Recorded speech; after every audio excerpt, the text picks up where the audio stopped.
Of, off verb भी है, adjective भी है, नाउन भी है, एडवर्ब भी है, प्रीपोजिशन भी है। Are you getting it? बिस्मिल्लाहिर्रहमानिर्रहीम। लेसन नंबर 3 के साथ मैं हूं आपका अपना डियर सर आसिफ, और आज मैं आपको सिखाऊंगा काइंड्स ऑफ नाउन। लेकिन उससे पहले एक दो बातें। नंबर 1, अगर आप दुनिया में से कहीं से भी हैं और आप कोशिश कर करके थक गए कि इंग्लिश को किस तरह सीखें, लेकिन आप सीख नहीं पाए, तो मैं आपको गारंटी देता हूं कि मेरा ये YouTube चैनल आपके लिए बेहतरीन प्लेटफॉर्म है इंग्लिश को प्रॉपर आसान तरीके से सीखने का, from basic to advanced. Okay, and number 2, अब हम चलते हैं अपने लेसन नंबर 3 की तरफ। लेकिन उससे पहले मैं आपको दूंगा रिव्यू लेसन नंबर 2 का। आपको याद होगा मैंने लेसन नंबर 2 में मैंने आपको सिखाया था कि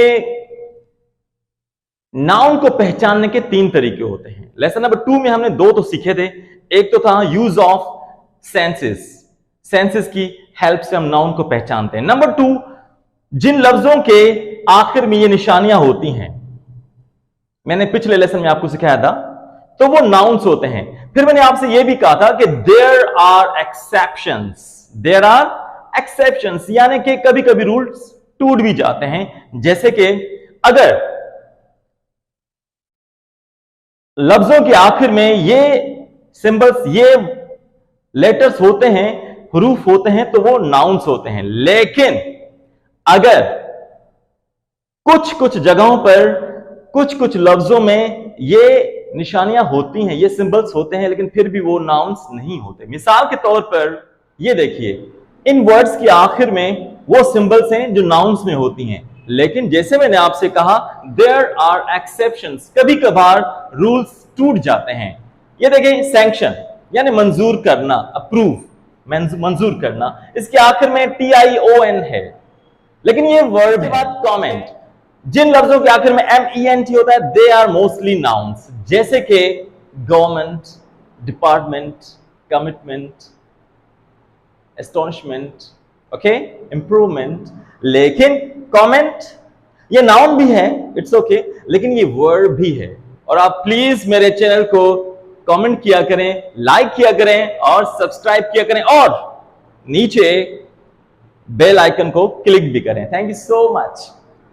सो ये थे हमारा रिव्यू था लेसन नंबर 2 का। अब हम चलते हैं काइंड्स ऑफ नाउन्स की तरफ, चुटकी में सीखते हैं। Let's go. वैसे तो आपने नाउन के बहुत सारे काइंड्स पढ़े होंगे, लेकिन अक्सर स्कूलों में नाउन के 5 किस्म पढ़ाए जाते हैं अक्सर, जैसे कि proper noun, common noun, material noun, abstract noun, collective noun. लेकिन मैंने बहुत सारी रिसर्च करके मेरे प्यारे बच्चों, मेरे प्यारे दोस्तों, आपके लिए तकरीबन सारे ही नाउन के काइंड्स निकाले। प्रॉपर नाउन जो होते हैं, ये उन चीजों के नाम होते हैं मेरे बच्चों जो दुनिया में एक होती हैं। जैसे कि मेरा नाम है आसिफ, आप कहेंगे सर आसिफ, आसिफ तो बहुत सारे होते हैं दुनिया में, आसिफ बहुत सारे होते हैं, लेकिन ये आसिफ दुनिया में एक ही है। ओके, कराची, तो कराची दुनिया में एक है। पाकिस्तान दुनिया में कितने? एक। ओके, जो चीजें दुनिया में एक होती हैं, they are called proper nouns. वो किसी की भी हो सकती हैं, चीजों की, इंसानों की, कोई भी चीज जो दुनिया में एक हो, यूनिक हो, खास हो, उसको कहते हैं प्रॉपर नाउन। इसके बाद जैसे कि मैं आपको एक और एग्जांपल भी देता चलूं, जैसे कि कायदे आजम, जैसे कि द नेम ऑफ कंट्रीज, मुल्कों के नाम, ये भी प्रॉपर नाउन में आते हैं। और प्रॉपर नाउन का जो पहला लेटर होता है वो कैपिटल होता है। जैसे कि अगर हम लिखते हैं कायदे आजम, अगर हम लिखते हैं पाकिस्तान, तो पाकिस्तान का P कैपिटल होगा, बड़ा होगा। और अगर हम लिखते हैं कायदे आजम, तो कायदे आजम का Q बड़ा होगा। You got it? समझ में आ गया? आई होप सो। इसके बाद है मेरे बच्चों कॉमन नाउन। कॉमन नाउन जो होते हैं, उन चीजों के नाम होते हैं जो चीजें आम सी होती हैं, ज्यादा तादाद में हो सकती हैं, जैसे कि, और अक्सर सेम दिख भी सकती हैं। जैसे बहुत सारी कारें होती हैं, सेम मॉडल, सेम किस्म की गाड़ी हो, कुर्सी हो, टेबल, कुछ भी चीजें सेम चीजें हों, ज्यादा हों, तो उनके लिए उन नाउन्स को हम कहते हैं कॉमन नाउन्स। अंडरस्टैंड? जैसे बॉय, तो बॉय एक कॉमन वर्ड है, और बहुत सारे लड़के होंगे तो क्या कहेंगे, बॉयज कहेंगे। You got it? या girl girls, chair chairs, okay, fan fans. Are you getting it? Exactly. तो जो चीजें ज्यादा होती हैं उनको हम कहते हैं कॉमन नाउन। इसके बाद जो आम सी होती हैं, इसके बाद है material noun. Material noun is the name of such things from which another thing can be created, made, यानी ऐसी चीजें जिसमें से दूसरी चीजें बनाई जा सकती हो, जैसे कि मिल्क, दूध, मिल्क में से और भी बहुत सारी चीजें बनाई जा सकती हैं। घी बना सकते हैं आप लोग, मक्खन बना सकते हैं, लस्सी बना सकते हैं, लस्सी को कहते हैं butter milk, okay. So you can produce butter milk from milk. So milk, rice, okay, so gold, iron, silver, इन चीजों को कहते हैं मटेरियल नाउन। इन चीजों के नाम को कहते हैं मटेरियल नाउन कहते हैं। इसके बाद कलेक्टिव नाउन। कलेक्टिव नाउन यानी कि एक वर्ड हो, उसके अंदर बहुत सारी चीजें हों। एक वर्ड हो, उसके अंदर बहुत सारी चीजें हों, जैसे कि class of students. Class, class का मतलब क्या है, यानी एक ऐसी जगह जहां पे स्टूडेंट्स बैठते हैं। Are you getting it? मिसाल के तौर पे a flock of birds, birds बहुत सारे होंगे तो उन बहुत सारे बर्ड्स को एक वर्ड में क्या कहेंगे, फ्लॉक। असेंबली, ओके, असेंबली में बहुत सारे स्टूडेंट्स होते हैं। आर्मी, आर्मी के अंदर बहुत सारे सोल्जर्स होते हैं। तो फिर भी मेरे बच्चों, ये फिलहाल मैं आपको बेसिक समझा रहा हूं, आगे चलकर इन चीजों को मैं डिटेल में समझाऊंगा, ओके, जब हम एडवांस लेवल को टच करेंगे। Are you getting it? That's amazing. इसके बाद मेरे बच्चों एब्स्ट्रैक्ट नाउन। एब्स्ट्रैक्ट नाउन जिन चीजों को हम देख नहीं सकते, महसूस कर सकते हैं, हाथ नहीं लगा सकते लेकिन महसूस कर सकते हैं, जैसे कि हवा, हवा में टच करती है, हम महसूस कर सकते हैं। सो विंड, एब्स्ट्रैक्ट नाउन। सच, ट्रूथ, उसको हम महसूस कर सकते हैं लेकिन देख नहीं सकते, हाथ नहीं लगा सकते। ऐसा नहीं कि वहां पड़ा हुआ है, कबर्ड में सच पड़ा हुआ है, उठा के मुंह में डालो और सच बोलो, ऐसा तो नहीं हो सकता ना। तो सच को हम महसूस कर सकते हैं, दुख को, खुशी को। So these are abstract nouns. इसके बाद है डेरिवेटिव नाउन। डेरिवेटिव नाउन को वर्बल नाउन भी कहते हैं क्योंकि ये वर्ब से बनता है, लेकिन ये किस तरह बनता है, वर्ब की फर्स्ट फॉर्म से बनता है। यानी जब हम वर्ब की फर्स्ट फॉर्म को ER लगाते हैं, या ER लगाते हैं या फिर OR लगाते हैं, किसको, वर्ब की फर्स्ट फॉर्म को। जैसे कि फॉर एग्जाम्पल राइट, इसमें तो पहले से E लगा हुआ है, ओके, एक और तो राइटर बन जाता है। अगर हम कहते हैं डायरेक्ट, डायरेक्ट, डायरेक्टर बन जाता है। Are you getting it? इस तरह बहुत सारे एग्जांपल्स हैं। सो मेरे बच्चों, डेरिवेटिव नाउन उस नाउन को कहते हैं जब वर्ड की फर्स्ट फॉर्म को हम ER या फिर OR लगाते हैं तो एक नाउन बन जाता है। जैसे एक्ट वर्ब है तो उसको OR लगाएंगे, क्या बन जाएगा, actor. You know, I am a teacher, but I'm also an actor. Diminutive noun जो होते हैं मेरे बच्चों, जब हम किसी नाउन को बिगाड़ते हैं, छोटा कर देते हैं, उसको कहते हैं डिमिन्यूटिव नाउन। डिमिन्यूटिव नाउन, जैसे कि किसी दोस्त का नाम है नोमान तो प्यार से क्या कहेंगे, नोमी। जैसे किसी दोस्त का नाम है कामरान तो हम प्यार से क्या कहेंगे, छोटा करके कामी। अंग्रेज लोग भी इस तरह करते हैं, जैसे कि किसी का नाम पीटर होता है तो वो कहते हैं पीट, ओके, दैट्स अमेजिंग, ओके। लेकिन फिर भी एक दो और एग्जांपल भी दे देता हूं। डिमिनुटिव नाउन के अंदर इस तरह भी होता है कि LET का इजाफा होता है, लेट का। किस चीज का, लेट। जैसे पत्ते को क्या बोलते हैं इंग्लिश में, लीफ। पत्ते को हम देख सकते हैं, लीफ कहते हैं। तो छोटा पत्ता होगा तो लीफ लेट कहेंगे। Are you getting? बुक, किताब को कहते हैं। अगर छोटी किताब होगी, छोटी सी बुक होगी तो उसे हम क्या कहेंगे, booklet. Are you getting it? तो इस किस्म के नाउन्स को हम कहते हैं डिमिनुटिव नाउन्स। इसके बाद काउंटेबल नाउन, यानी ऐसे नाउन जिनको हम गिन सकते हैं, जिनके वाहिद भी होते हैं, जमा भी होते हैं, सिंगुलर भी होते हैं, प्लूरल भी होते हैं। ऐसी चीजों को हम कहते हैं काउंटेबल नाउन्स। मिसाल के तौर पे मार्कर, एक है तो मार्कर, ज्यादा है तो मार्कर्स। चेयर, एक है तो चेयर, ज्यादा है तो चेयर्स। वॉच, वॉच एक है तो वॉच, ज्यादा होंगे तो वॉचेस। तो वो चीजें जो हम गिन सकते हैं उनको कहते हैं, उनके नाम को कहते हैं काउंटेबल नाउन्स। और इनके नाउन, काउंटेबल नाउन के सिंगुलर भी होते हैं, प्लूरल। और मैं आपको बताता चलूं मेरे दोस्तों कि सिंगुलर से प्लूरल बनाने के तकरीबन 15 से 20 तरीके होते हैं, मेथड्स होते हैं कि हम किस तरह के सिंगुलर को प्लूरल में चेंज करते हैं। ये मैं आपको आगे चलकर सिखाऊं। नंबर 10, अनकाउंटेबल नाउन, यानी ऐसे नाउन जिनको हम गिन नहीं सकते। ओके, गिन नहीं सकते।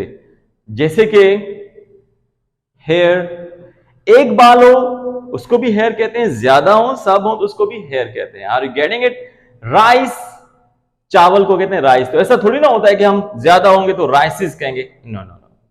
ठीक है, अगर आप जिद करेंगे तो हम चावलों को गिन सकते हैं, लेकिन अगर इतने सारे चावल हों तो फिर वो भी गिन लेंगे, लेकिन इट्स नॉट गुड।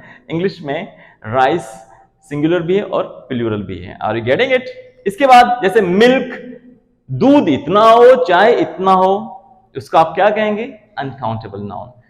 वाटर, चाहे पानी इतना हो, चाहे इतना हो, उसको हम क्या कहेंगे?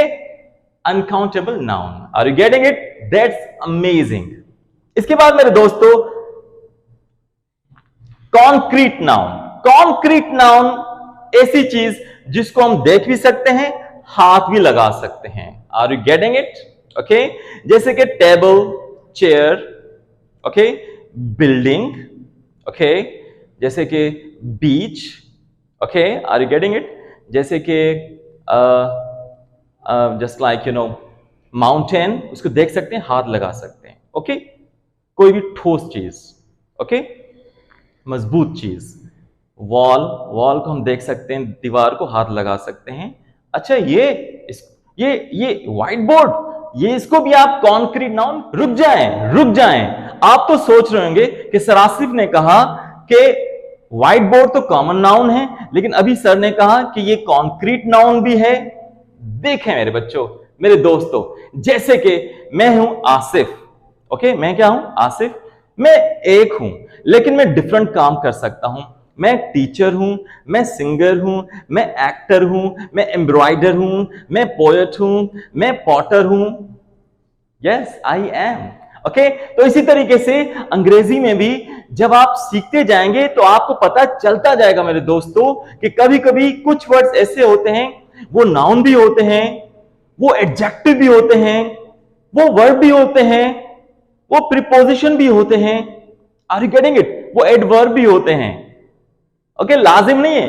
तो मिसाल में आपको एक छोटा सा एग्जांपल देता हूं। मिसाल के तौर पर O double F, off, off verb भी है, एडजेक्टिव भी है, नाउन भी है, एडवर्ब भी है, प्रीपोजिशन भी है। Are you getting it? Exactly. Okay, तो ये आप आहिस्ता आहिस्ता सीखते जाएंगे तो आपको आइडिया हो जाएगा कि एक नाउन के बहुत सारे नाम हो सकते हैं। Are you getting it? I hope so. इसके बाद नॉन कॉन्क्रीट नाउन, यानी ऐसी चीजें जिनको हम देख सकते हैं, हाथ नहीं लगा सकते। ओके, कुछ टीचर्स हमारे सिखाते हैं कि non concrete is just like abstract noun. Okay मेरे बच्चों, कि इसको हम देख नहीं सकते, महसूस कर सकते हैं, इसको भी देख नहीं सकते, महसूस कर सकते हैं। लेकिन थोड़ा सा जो मैंने रिसर्च किया, डिफरेंस पाया, वो ये है कि एब्स्ट्रैक्ट नाउन्स वो होते हैं जिनको हम देख नहीं सकते, महसूस कर सकते हैं। जैसे मैंने आपको बताया, विंड, हवा, सच, ट्रूथ, हैप्पीनेस, खुशी, सैडनेस, गम, काइंडनेस, मेहरबानी। ओके, इन चीजों को महसूस कर सकते हैं। लेकिन नॉन कॉन्क्रीट नाउन ऐसे नाउन होते हैं जिनको हम देख सकते हैं लेकिन छू नहीं सकते। ओके, कॉन्क्रीट को हम देख भी सकते हैं, छू भी सकते हैं। इसका एग्जांपल दूं? अच्छा ठीक है, फायर, फायर को आप देख सकते हैं लेकिन उसको आप हाथ नहीं लगा सकते। ओके, आप आसमान को देख सकते हैं, you can see the sky but you can not touch it. Are you getting it? Okay, darkness को आप देख सकते हैं ना, लेकिन उसको आप हाथ नहीं लगा सकते, तो उसको क्या कहेंगे? Non concrete noun. ओके मेरे बच्चों, अंधेरे को आप देख सकते हैं, रोशनी को आप देख सकते हैं, लाइट, सो किस कैटेगरी में आएगा? Non concrete. Are you getting it? That's amazing. इसके बाद हम चलते हैं, अच्छा एक और भी, आप जैसे अभी मैंने आपसे कहा लाइट, ओके, जैसे डार्कनेस, डार्कनेस अंधेरा, ठीक है। राशिद ने कहा ये नॉन कॉन्क्रीट नाउन है। मैं आपको बताऊं कि डार्कनेस अनकाउंटेबल नाउन भी है। अंधेरा इतना हो चाहे इतना हो, उसको क्या कहेंगे? डार्कनेस। ओके मेरे दोस्तों, दैट्स वेरी गुड। इसके बाद है जेरेंड नाउन। जेरेंड नाउन को भी हम वर्बल नाउन कह सकते हैं। जैसे मैंने आपसे कहा डेरिवेटिव नाउन, इसको भी वर्बल नाउन कह सकते हैं। जेरेंड नाउन को भी हम वर्बल नाउन कह सकते हैं, लेकिन थोड़ा सा there is minor difference, there is minor difference, छोटा सा फर्क है। डेरिवेटिव नाउन वर्ब से बनता है, लेकिन वर्ब की फर्स्ट फॉर्म को हम ER या OR लगाते हैं तो वो डेरिवेटिव नाउन बन जाता है। जैसे राइट से राइटर, फाइट से फाइटर, रीड से रीडर, लर्न से लर्नर, ओके, एक्ट से एक्टर, ओके। लेकिन ये जो होता है ना जेरेंड नाउन, ये वर्ब से कैसे बनता है? ये इस तरह बनता है कि जो वर्ब की फोर्थ फॉर्म होती है, जिसको हम ING फॉर्म कहते हैं। क्या कहते हैं? ING फॉर्म, जो फर्स्ट फॉर्म ऑफ वर्ब से लगती है, जैसे कि एक्ट प्लस ING, तो क्या बन गया? एक्टिंग। क्या बन गया मेरे दोस्तों? एक्टिंग बन गया, ओके। सो जिन लफ्जों के आखिर में ING हो, वर्ब की फोर्थ फॉर्म, जिसको हम कहते हैं प्रेजेंट पार्टिसिपल, ओके, जैसे acting, writing, fighting, okay, smelling, exercising, बहुत सारे वर्ड्स हैं, ओके ओके, क्योंकि वर्ब बहुत सारे हैं तो वो वर्ब भी हम सीखेंगे, वर्ब, ओके, वर्ब में सीखेंगे। इसके बाद मेरे दोस्तों the next one is number 13। Next है simple noun. Simple noun, simple noun और कॉमन नाउन तकरीबन सेम चीजें होती हैं, लेकिन सिंपल नाउन की थोड़ी डेफिनेशन ये, ऐसे नाउन जिसके अंदर एक ही वर्ड हो, जैसे चेयर। चेयर आप कहेंगे सर ये तो कॉमन नाउन है, बिल्कुल कॉमन नाउन है, लेकिन चेयर एक ही वर्ड है, एक ही वर्ड है chair. Table, okay, so class, fan, ये एक ही वर्ड है, इनको कहते हैं सिंपल नाउन। लेकिन कंपाउंड नाउन जिसमें दो वर्ड हो, सिंपल में एक वर्ड, कंपाउंड में दो वर्ड, कॉम्प्लेक्स में 3 वर्ड्स होते हैं। Are you getting it? That's amazing. Compound में जैसे कि क्लासरूम, जैसे कि ऑरेंज जूस, जैसे कि पुलिस स्टेशन, रेलवे स्टेशन, और बहुत सारे एग्जांपल्स हैं जिसमें 2 वर्ड हों, उसको कहते हैं compound noun. Are you getting it? That's great. जैसे माउंट एवरेस्ट, माउंट एवरेस्ट ये 2 वर्ड हैं, इसको भी हम कहेंगे कंपाउंड नाउन। इसके बाद मेरे दोस्तों कॉम्प्लेक्स नाउन, 3 वर्ड्स हो, जिसमें कितने वर्ड्स हो? 3। जैसे कि brother in law, okay, mother in law, father in law, इसमें 3 वर्ड्स हैं, फादर इन लॉ, ओके मेरे बच्चों, brother in law, sister in law, like that, okay. And now the last one, number 16, possessive noun. ये कौन से noun है? इनमें हम यूज करते हैं एपोस्ट्रोफी को। किस तरह? मिसाल के तौर पे आसिफ, ये नाउन है, इसके साथ हम लगाएंगे apostrophe S, Asif's students, okay, Asif's student, so students. तो ये आसिफ नाउन है, कौन सा नाउन है ये? प्रॉपर नाउन है, ओके, लेकिन आसिफ के साथ एपोस्ट्रोफी S भी लगा हुआ है, यानी आसिफ के शागिर्द, ओके। सो आसिफ क्या हुआ? मैं उम्मीद करता हूं कि आज इस लेक्चर से आपने बहुत कुछ सीखा होगा और आपको पता चल गया होगा कि नाउन को हम किस तरह सीखते हैं, किस तरह पहचानते हैं, नाउन के कितने किस्म होते हैं, ओके।